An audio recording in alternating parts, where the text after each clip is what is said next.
Shalom, shalom. First, I want to give all praise and glory to the Heavenly Father, which is Yahweh, Bahashem Yahweh Shah. Yahweh being the Heavenly Father, Yahweh Shah being the Son, who people unknowingly call him Jesus Christ. Lord willing, you're enduring, you're praying, you're fasting, you're giving alms, you're doing everything you need to do to make your calling and election sure in these last days. I want to give peace and blessings to whomsoever is watching this. I also want to give peace and blessings to whomsoever is not watching this, that they believe on the Most High God, Yahweh, they believe on his son Yahweh Shah, and they're keeping the commandments in truth and sincerity. Now, this is going to be a video touching on the topic of, is regeneration in the Bible? Some people call it reincarnation, but the Bible calls it regeneration. Because reincarnation, that's the idea of believing you can come back as anything. You can come back as another human being. You can come back as a damn mop, a broom, as an insect. You can come back as a toilet. That's what reincarnation believes. But regeneration, that's going into the aspect of you dying and you coming back on the earth after a period of time, right? And we're going to touch on it biblically. So look, let's get this real quick. Let me get one verse before we hop right into it. Let's go to Matthew 13, because you may say I'm crazy. You only live once, this time the third. I don't know what I'm talking about. But let's go into the Bible and see. This is the book of Matthew, chapter 13 and verse 11. And it reads, He answered and said unto them, Because it is given unto you to know the mysteries of the kingdom of heaven, but to them it is not given. So it's only certain things for people to understand about the Bible. There's a lot of deep parables and similitudes and allegories in the Bible. Not everything in the Bible is plain upon tables. Some things are one-fold, double-fold, triple-fold, right? There's a lot of things in the Bible that is deeper than what you think it is. And even Yahweh Shah himself said that, right? And he said, you're blessed if you're able to understand the mysteries that's in the kingdom of the heaven by reading the scriptures. Now, the first verse we're going to hop into is Ecclesiastes chapter 1. All right, let's go to Ecclesiastes chapter 1. We're going to do Ecclesiastes chapter 1, and we're going to start at verse number 1. Right, this Ecclesiastes chapter 1 and verse 1, and it reads, Ecclesiastes 1 and verse 3, and it reads, What profit hath a man of all his labor which he taketh under the sun? One generation passeth away, and another generation cometh, but the earth abideth forever. Now notice that title right here. It says, life is an endless circle. When you have a circle, you start at one point, and guess what? When you keep going, you're going to get back to that same point. That's how regeneration is. It says one generation passeth away, and another generation cometh. So when you and your generation dies, y'all go back up to the spiritual world. But eventually, your generation comes back on the earth. It's going to tell you that. Verse 5. The sun also ariseth, and the sun goeth down, and hasteth to his place where he arose. The wind goeth toward the south, and turneth about unto the north. It whirleth about continually, and the wind returneth again according to his circuits. So Solomon is giving you different examples how everything returns to his place. The sun rises in the east, sets in the west, and rises again in the east. The sun has a circuit. The wind is going here, it's going to and fro. That wind you felt isn't just no wind created just now. That wind been on the earth. You just felt it. Somebody in probably Nebraska, probably in Florida, they already felt that wind. Then they came up to you, and then guess what? You may feel that same wind 3 days later. I don't know how that goes, but that wind isn't newly created. That wind been on the earth, right? Because again, wind is not destroyed, right? Let's keep going. Verse 7. All the rivers run into the sea, yet the sea is not full, and to the place from whence the rivers come, thither they return again. You see, that's why the ocean is the same way how it is. Because these rivers, ocean and things of that nature, they flow here, they flow there, but it comes back to the same point. It's a continual circuit. Verse number 8. All things are full of labor, man cannot utter it, the eye is not satisfied with seeing, or the ear filled with hearing. The thing that have been is that which shall be, and that which is done is that which shall be done, and there is no new thing under the sun. Is there anything whereof it may be said, see, this is new? It have been already of old time, which was before us. You see that? So you can't say, man, this is new. Because guess what? It was already done. It was already created back then. You can't say the sun is new because it's been when? Since the beginning of time. You can't say, well, this is a new building. This is a new style of building. No, it's not. Because guess what? When you look at the Roman Empire architectural work in America and Greece and stuff like that, they all have the same similar style of building. They all have the same similar style of their economy being ran and their revenue and things of that nature, with their faces on the coins, their senate and things of that nature. All right, that's why it says history repeat itself, that these same spirits come back on the earth and things of that nature, man. Right? So there's nothing new under the sun. Everything has a complete cycle. Like the rain cycle. You have the rain cycle and things of that nature. Right? You learn about that in science. Probably middle school, elementary, high school. You learn about that. I'm going to get one more verse. Let's go to Sirach in an Apocrypha. Sirach chapter 14 and verse 18. And it reads, as of the green leaves on a thick tree, some fall and some grow, so is the generation of flesh and blood. One cometh to an end, and another is born. So again, a generation is on a continual cycle. When someone dies, that's not just it. The spirit is destroyed, is crushed, is depleted. That's not true. When you die, and a good video you can watch is I did a video on what happens after death. That could be a good video for your watch to link up with this. But when you die, your spirit rests in heaven. I'm going to prove that, though. Let's go to the Bible and prove these things. Right? People think when you die, you go to hell, or your spirit gets destroyed, or that's the end. You got some people say after you die, it's all black. You don't see anything. Your spirit is destroyed. It is what it is. But that's not true. The Bible tells you what happens after death. A lot of people be scared to die for one or two reasons. One, because they're imagining the pain. They don't know how it's going to feel. Or two, because they don't know what's going to really happen after death. They don't know. They have a lack of knowledge. A lot of people, when you read 2 Maccabees chapter 7, the men who was ready to die, they wasn't scared. Because they know that so-called dying is just carnal. Because their spirit's going to live forever, and they're going to be at rest in the third heaven.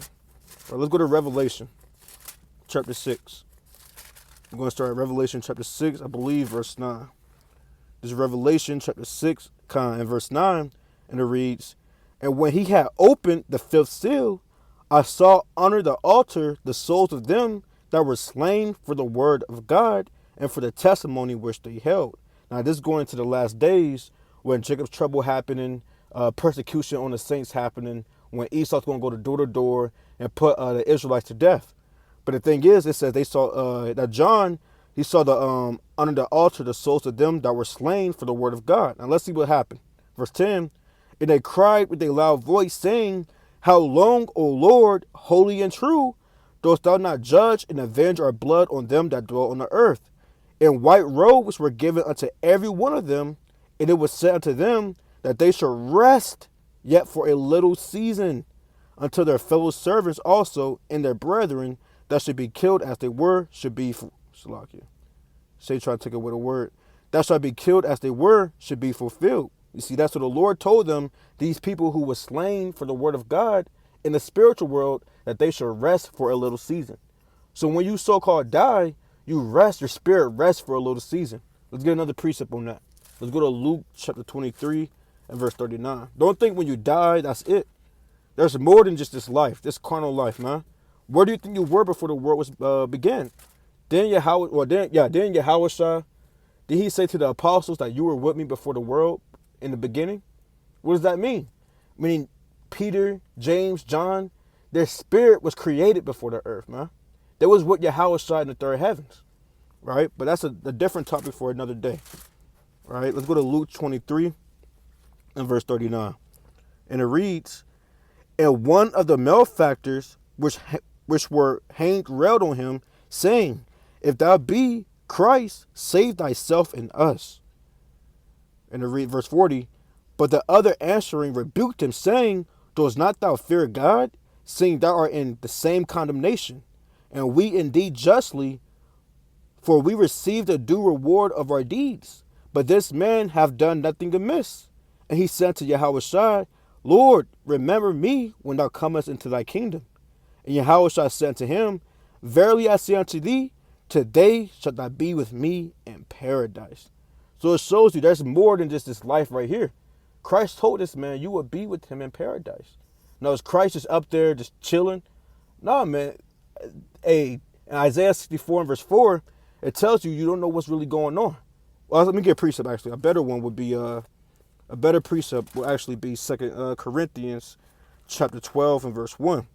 And it reads, It is not expedient for me, doubtless, to glory. I will come to visions and revelations of the Lord. I knew a man in Christ above 14 years ago, whether in the body I cannot tell, or whether out of the body I cannot tell. God knoweth, such an one caught up to the third heaven. So Paul is telling about this vision, about someone having a vision of being caught up to the third heaven, the spiritual world, where the Most High God and the angels dwell. Verse 3. And I knew such a man, whether in the body or out of the body, I cannot tell. God knoweth, how that he was caught up into paradise. So that paradise is talking about the third heavens. It reads, how that he was caught up into paradise and heard unspeakable words, which it is not lawful for a man to utter. Of such an one will I glory. Will I glory.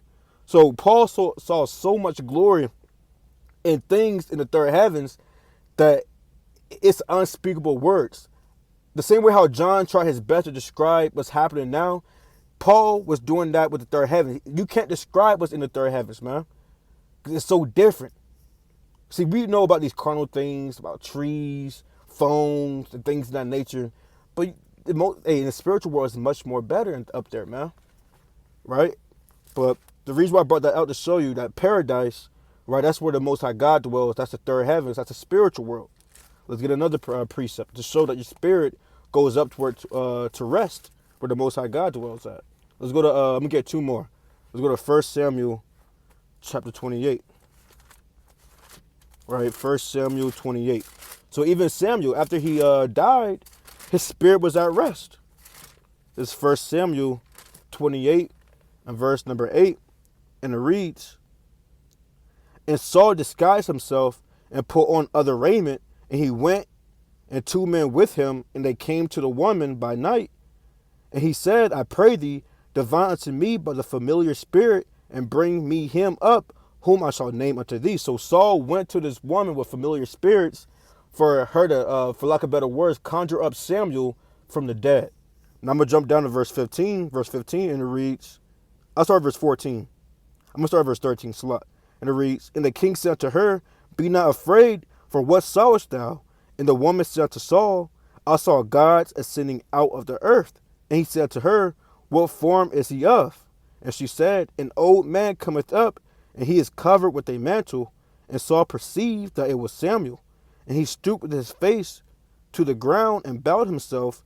And Samuel said to Saul, Why hast thou disquieted me to bring me up? And Saul answered, I am sore distressed. But the point is, Samuel said, Why hast thou disquieted me? Meaning, why did you wake me up from my rest? That's why they always say, rest in peace, auntie. I love you forever. That's not a new thing. Rest in peace. People know that when you die, you're at rest. So Samuel, he was at rest in the spiritual world. You think Samuel wanted to come back down to this earth, especially to speak to Saul? He didn't want to do that, man. Even on the carnal level, when you wake up your mom, you wake up your dad, they what? They grumpy. Telling you to get out the room. You know, things in that nature, bro. Yeah, con. So Samuel, yeah, he said, why did you disquiet me? Because he was at rest. I'm pulling this out to show you that when you die, your spirit rests in the third heavens. No matter who you are, whether you're so-called, you're an Israelite, an Edomite, no matter who you are, your spirit goes to rest up in the spiritual world. Let me prove that. Let's go to Job chapter 3. You're a slave master. You're a slave. But then when you come back on the earth, you live out your judgment. My bad. This book of Job, chapter 3, and verse 13, and it reads, For now should I have lain still and been quiet, I should have slept. Then had I been at rest. Now, what is this sleep that Job is talking about? It's not talking about taking a nap. You might go to sleep early. You might be an early bird, or not early bird. You might go to sleep early. You're not a night owl. You might go to sleep at 9 p.m. But Job isn't talking about that.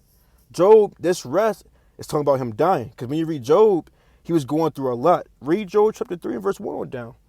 He would tell you that he cursed the day he was born. Right? Verse 14, it reads, with kings and counselors of the earth, which built desolate places for themselves, or with princes that had gold, who filled their houses with silver. So he's telling you everybody that's going to be will be at rest in the spiritual world. Kings, counselors, princes, right? Verse 16, or as a hidden untimely birth, I had not been, as infants which never saw light. There the wicked cease from troubling, and there the weary be at rest. Now hold on, what's this there? When it's THERE, that's talking about a place. When it's THEIR, that's talking about a person. So this there is talking about a place. What's that place? The third heavens, like we read in 2 Corinthians 12 and verse 1 on down. Right? Verse 18, there the prisoners rest together. They hear not the voice of the oppressor. The small and great are there, and the servant is free from his master. Because in the spiritual world, Esau is not oppressing the so-called blacks, Hispanics, and Native Americans. That is not happening. The poor man is not in pain and agony in the spiritual world, man. Everybody's at rest. Your auntie, who probably died from cancer, she's not suffering anymore. She's up there resting in the spiritual world, right? So again, when you die, your spirit rests. Now, there's going to come a time, again, a good video you can follow up with is what happens after death. I'll get more in depth on that, on the resting and things in that nature. Now, after you rest for your season, because the Lord gives you a time limit or a timeline on when you're on the earth and when you're in the spiritual world. You know, it's like putting you on a bench. When you're playing basketball, you get put on the bench. It might be for the rest of the quarter. It might be for 2 minutes, right? So, like, yeah. Saying trying to take away the word. Give me 1 second. All right. But we're not going to let that happen. All right, come. Give me 1 second. 1 second. 1 second. Satan is trying to take away the word. Bear with me.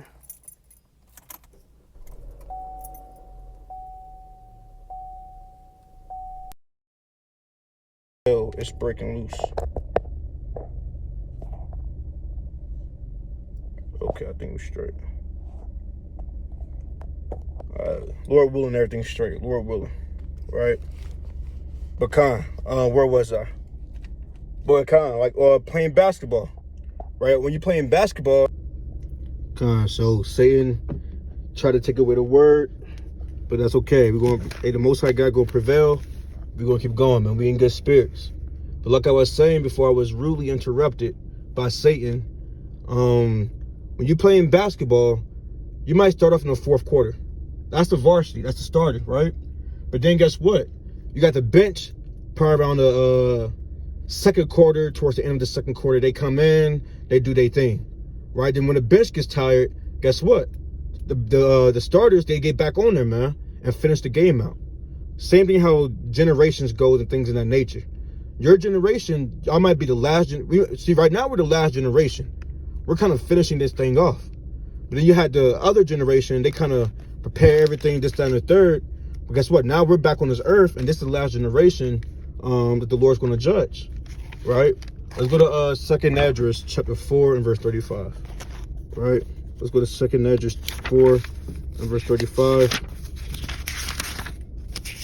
This book of 2nd Esdras chapter 4 and verse 35, and it reads, did not the souls also of the righteous ask question of these things in their chambers, saying, how long shall I hope on this fashion? When cometh the fruit of the floor of our reward? And unto these things Uriel the archangel gave them answer and said, even when the number of seeds is filled in you, for he hath weighed the world in the balance. By measure hath he measured the times, and by number hath he numbered the times, and he doth not move nor stir them until the said measure be fulfilled. Right, so each generation, everybody on the earth, you're supposed to be in this thing. The Lord, he, for lack of better words, he opens up a door in the spiritual world. When you cross that door, you get born on earth. And there's no verse to say that, of course. I'm just giving you a visual, right? I'm trying to give you a visual. The Lord opens like a door, and he counts you one by one. 1, 2, 3, 4, 5. He's measuring everything. Then when he gets to that last person who's supposed to be on the earth, he closed the door. That's one generation. Now, when your generation is about to die, he opens up that door again for the other generation to come back on the earth, right? So again, generations have a cycle. Everything has a cycle, right? Even your spirit being here on the earth. Let's get another one. Let's go to Job 14 and verse 1. All right, let's go to Job chapter 14 and verse 1, and it reads, "Man that is born of a woman is a few days and full of trouble. He cometh forth like a flower and is cut down. He fleeth also as a shadow and continueth not. And dost thou open thy eyes upon such a one, and bringest me into judgment with thee? Who can bring a clean thing out of an unclean? Not one," but that's the point. "Seeing his days are determined, the number of his months are with thee. Thou hast appointed his bounds that he cannot pass." Right? Because man has a time limit on his in his flesh. It even tells you about that, I believe in Genesis chapter 6, that his spirit shall not be with man, paraphrasing. That's why a lot of people die, especially nowadays, very young. Right? You get born in this world as a baby, you grow up, then you die. Right? So everybody on this earth has a time limit when they would die. When that person died right in front of you, it was his time. There is no way he can pass that. There is no way he can shorten that. That was perfectly for him to die at that moment, or her. Right? So again, that's the same thing with a generation. It's a time for a generation to be on the earth. It's a time for a generation to get wiped off completely. Right? Now let's go to Ecclesiastes chapter 1. Right? Let's go to Ecclesiastes chapter 1. Now let's get into the nitty gritty. Right? I just want to lay that premise down real quick. But now let's get to the steak and butter. This Ecclesiastes chapter 1 and verse 11, it reads, "There is no remembrance of former things, neither shall there be any remembrance of things that are to come with those that shall come after." So again, regeneration is biblical. The Lord even used to name the word regeneration in Matthew chapter 19 and verse 27 on down. Right? So, but the thing is, there's no remembrance of former things. You don't know who you was back then. You can't say, "Yeah, man, I'm Abraham back on the earth." You know what I mean? You can't say you're Noah back on the earth. Why? Because you don't know. You don't know. Let's prove that real quick. You don't know who you are back on the earth. Let's prove that with John the Baptist. Now, John the Baptist, he was known for being Elijah back on the earth. Let's prove that first. Let's go to Luke chapter 1 and verse 15. And it reads, "For he shall be great in the sight of the Lord." Talking about John. And it reads, I'll start verse 13. "But the angel said unto him, Fear not, Zacharias, for thy prayer is heard, and thy wife Elizabeth shall bear thee a son, and thou shalt call his name John. And thou shalt have joy and gladness, and many shall rejoice at his birth. For he shall be great in the sight of the Lord, and shall drink neither wine nor strong drink, and he shall be filled with the Holy Spirit, even from his mother's womb." Again, this is talking about John. "And many of the children of Israel shall he turn to the Lord their God, and he shall go before him in the spirit and power of Elias, to turn the hearts of the fathers to the children, and the disobedient to the wisdom of the just, to make ready a people prepared for the Lord." So John the Baptist coming on the scene, he was prophesying Isaiah. John the Baptist was Elijah back on the earth. And people back then, they already knew regeneration was real. That wasn't a far-fetched thing back then. That's they knew that, man. Let's get this real quick. Let's go to Matthew 17. This is Matthew chapter 17 and verse 10. And it reads, "And his disciples asked them, saying, Why then say the scribes that Elias must first come?" Yeah, talking about Malachi. Because in Malachi, let's get that real quick. Malachi, I believe, chapter 4, if I'm not mistaken. It tells you that Elias must come before God judged the earth. This is Malachi chapter 4. My bad. This is Malachi chapter 4 and verse 5, and it reads, "Behold, I will send you Elijah the prophet before the coming of the great and dreadful day of the Lord. And he shall turn the heart of the fathers to the children, and the heart of the children to their fathers, lest I come and smite the earth with a curse. So Elijah was prophesied to come back as who? As John the Baptist. Let's prove that. Let's get another verse on that. This is Matthew 17 and verse number 10. And it reads, and his disciples asked him, saying, why then say the scribes that Elias must first come?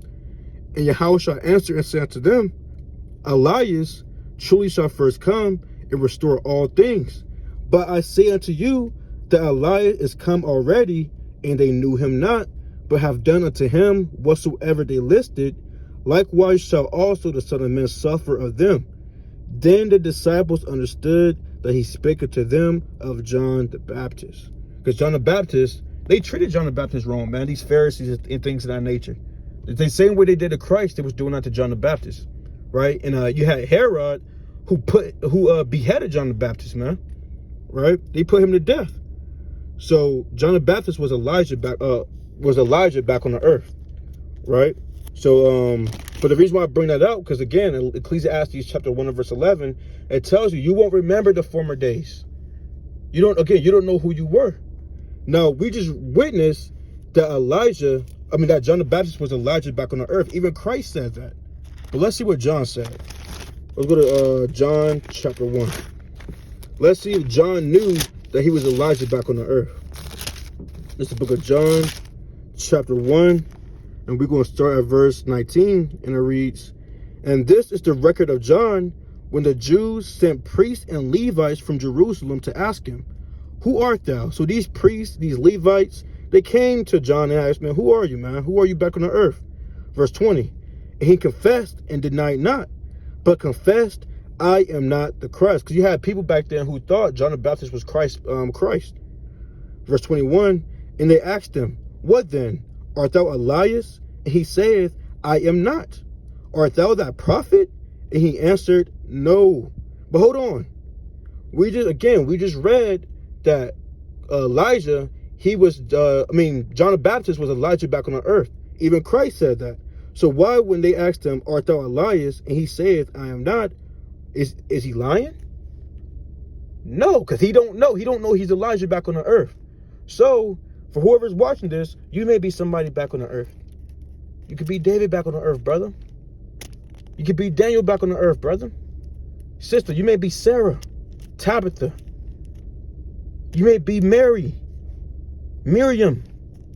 You could be one of these Rebecca. You can be one of these sisters that's back on the earth, Judith, Esther, right? But guess what? You don't know it. Now, don't go around saying, man, I feel like I'm this back on the earth. I feel mighty. Because, brother, you might not be that, man. The Lord could put a delusion on you. You got people going around saying he's King David while eating pork. So-called in the truth, right? Don't be bugged out like that. People calling you, hey, yeah, I don't want to get into it, man, but come on, right? You don't want to go around doing that. It's best that you say, hey, Lord willing, man, you can obtain the election. That's the best thing you can go around doing, saying, Lord willing. You don't want to go around boasting, saying this, that, and the third, because you may be wrong, right? You may be wrong, right? So let's get some, I'm going to close it out in a second, but let's get some verses of people who may be regenerated, who's regenerated back on this earth right now. Because you got certain men who's on this earth right now, right? First, let's get one of Job. So let's start with Job, man. Job is on this earth. How do we know? Let's see what the scriptures say. Let's pick up Job, chapter 19. We're going to start at verse 25. It's Job 19, verse 25, and it reads, for I know that my Redeemer liveth. Who's the Redeemer? Yahweh Shai. He says, for I know that my Redeemer liveth, and that he shall stand at the latter day upon the earth. When's the latter day? The days we're living in now. Job was all the way in the time after Abraham, but before Israelites in Egypt. He was around those days, right? That's what scholars would say. It says, for I know that my Redeemer liveth, and that he shall stand at the latter day upon the earth. And though after my skin worms destroy this body, talking about the body he had as Job, yet in my flesh shall I see God. Now, what does that mean? Job just said that after he died, as Job, still in the flesh, he's going to see God. You can't say, well, because in the spiritual world, he's going to see God. But guess what? Flesh and blood does not inherit the kingdom of the Most High God. Flesh cannot go in the spiritual world. Job just said something in the parable, a dark saying, and people don't understand. Job just said that he was witness the second coming of Christ. He would be resurrected and see the Most High God by Hashem Yahweh. Yeah, let's read it again. Job 19 and verse 25. For I know that my Redeemer liveth, and that he shall stand at the latter day upon the earth. Basically he's saying he knows Christ's going to come back and redeem his people in the last days. Verse 26. And though after my scant worms destroy this body, meaning Job said after he dies in that body, yet in my flesh shall I see God, meaning in that day, in the latter days when God comes back to save his people, Job is going to be there and witness it. That's what Job said. Verse 27, whom I shall see for myself, and mine eyes shall behold, and not another, though my reins be consumed with me. So Job is back on the earth right now. Doing what? Doing righteousness. Because again, if you was a prophet back then, you're a prophet now. Your spirit doesn't just change every time you come back on the earth. The first time you came on the earth, you was a prophet. The second time, you was a priest. The third time, you were a homosexual. No, it doesn't work like that. If you was a prophet back then, you're a prophet now. Because why? There is no new thing under the sun. Elijah, what was he doing? He was prophesying. He was a prophet, mighty indeed. What was John the Baptist doing? He was prophesying, mighty indeed. So again, Job, he's doing the same thing he was doing back then. He might be going through that affliction the same way.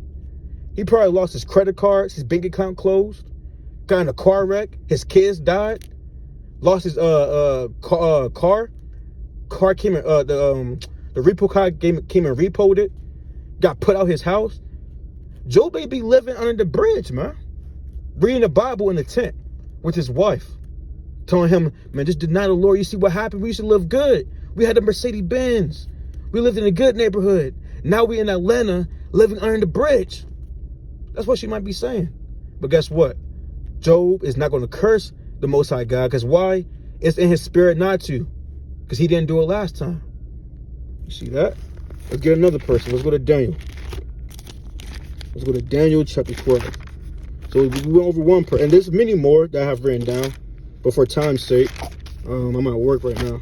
But for time's sake, I'm going to get a few. This is Daniel chapter 12 and verse 13. And it reads, but go thy... So this is an angel talking to Daniel, right? You can read about that in verse 9. But this Daniel 12 and verse 13, and it reads, but go thou thy way to the end be. When's the end? Again, the last days. We're living in the last days right now. It says, but go thou thy way to the end be, for thou shalt rest and stand in thy lot at the end of the days. Again, what is this rest? When you so-called die. It even told you that Stephen, when he got stoned to death, he fell asleep. So that rest, again, is when you so-called die, go in the spiritual world. Then over time, you come back on the earth. And what did the angel say? Stand in thy lot at the end of days. So wherever you're going through right now, or wherever you're doing right now, that's your lot. If you're a prophet, you're shaking the hand on the highways and byways, that's you standing in your lot. If you a sister, putting fringes on garments for brothers and sisters, man, that's your lot. You're standing in your lot. We all have a lot we must stand in, whether in a righteous lot or in a wicked lot, evil lot, right? But that's your lot. So again, Daniel, he's on the earth doing what he was doing back then, being righteous, being wise, right? Being very wise. Let's get another one. Let's go to Revelation. This preacher right here going to also show you that no matter what you was doing back then, you will be doing that when you come back on the earth. This is the book of Revelation, chapter 10 and verse 8. And it reads, in the voice which I heard from heaven spake unto me again and said, go and take the little book which is open in the hand of the angel which standeth upon the sea and upon the earth. And I went unto the angel and said unto him, give me the little book. So again, this John and an angel going back, back and forth.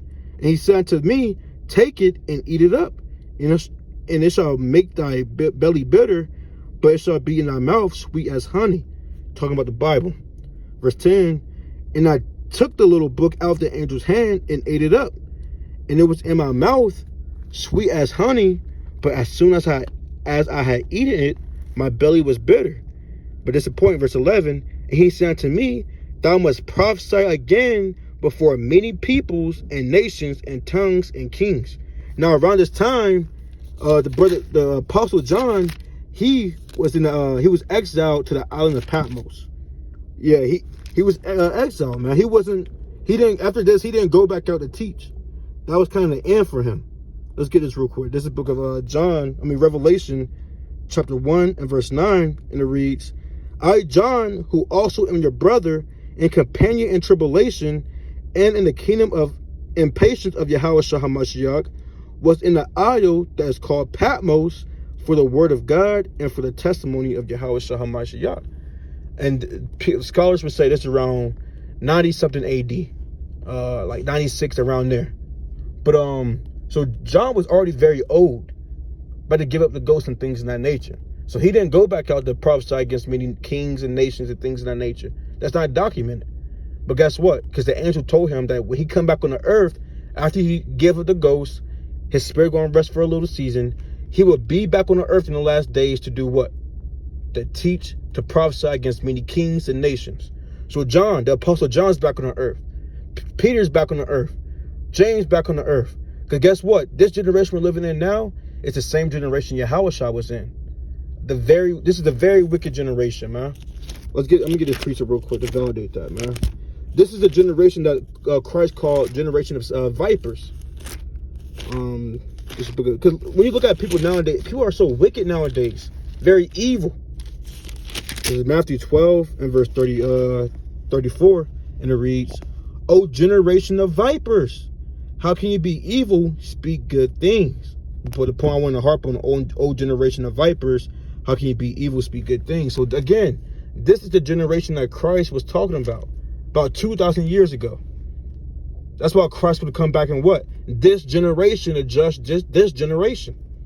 The people who put Christ to death are alive right now. Judas Iscariot is alive right now.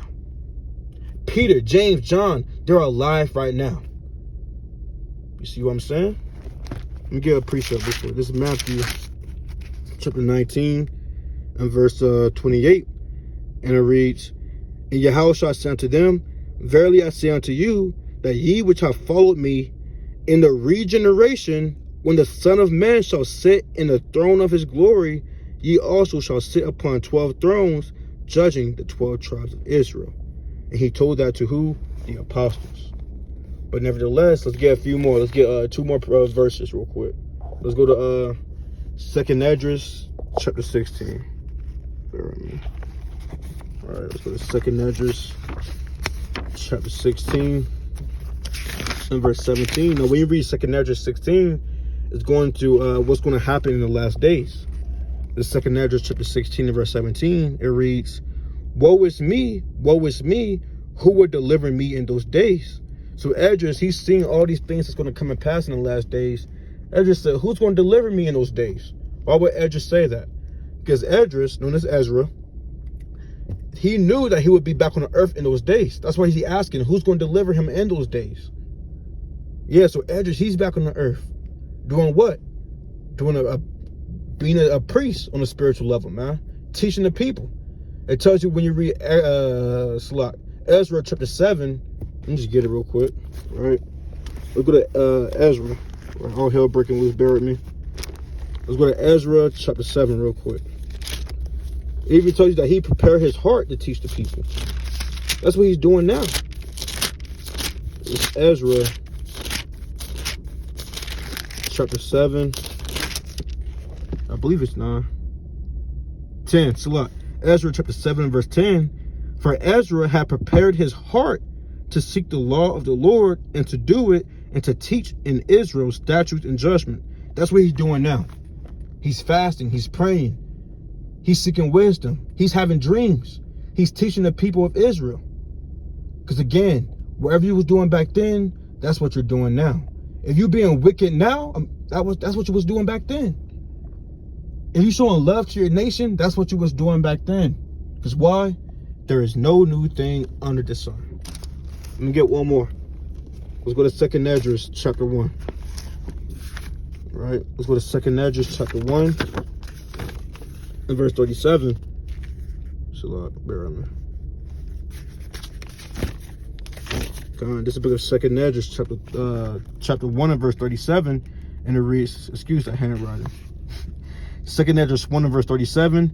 I take to witness the grace of the people to come, whose little ones rejoice in gladness. And though they have not seen me with bodily eyes, yet in spirit they believe the thing that I say. And now, brother, behold what glory, and see the people that cometh from the east, unto whom I will give for leaders, Abraham, Isaac, and Jacob, Hosea, Amos, and Micah, Joel, Obadiah, and Jonas, Jonah, and Nahum, and Habakkuk, and Zephaniah, Haggai, Zechariah, which is Zachary right here, and Malachi, which is called also an angel of the Lord. So the Lord said he would give these people for leaders, but didn't Abraham already give up the ghost, Isaac and Jacob, a while ago? Because again, they will come back on the earth. So Abraham may be back on the earth right now. You may cuss out somebody, and that was Abraham. You just cussed out your father if you have ears to hear. You probably talking bad about somebody, and he's Jacob back on the earth, right? You probably talk down on the sister's dish that she made for the new moon, and that could have been Sarah back on the earth, man. That could have been Martha and Mary of Bethany, or Mary Magdalene. That could have been Tabitha. She gave you fringes, a good shirt. Man, I hate it, man. It don't even fit me. But hold on. That's Dorcas, though, brother. You could have said something bad about her sister, and that's Phoebe. I think even Paul said that their name is written in the book of life. Let's go there real quick. You just spoke against somebody whose name is in the book of life, brother. Sister, you hate your husband, but whole time that's King David. You're what's her name? Michal,